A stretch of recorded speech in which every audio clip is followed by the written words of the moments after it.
Ma'am, may problema po ba? Kuya Kay, kaya ko na to. Oh, di ba? Napaka-latest, napaka-fresh. Hindi katulad yung ang tsatsakan. Napakadaldal! Ikaw ang madaldal. Alam mo, dapat sa'yo pinapakain ng mga masustansyang pagkain.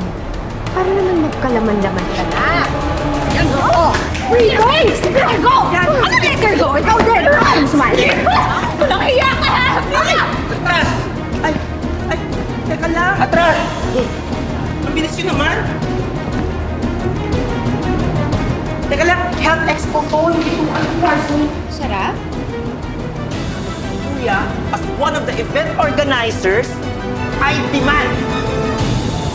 Kuya, pwede po bang ibaba niyo po muna yung mga baril niyo, please? Kasi po, yung mga attendees ko dito, imbes na wellness, baka nervous lang maramdaman nila. Please, kuya, sa labas na lang po kayo. Kuya, tago niyo po yan. Tama si Venus. Nakaya naman kung tayo magsisimula ng gulo, di ba? Palabasin na lang natin mga bodyguards natin. Doon sila maghintay. Tapos, square tayo. G? Fine. Al, lumabas na kayo. Yes, ma'am. Tempo.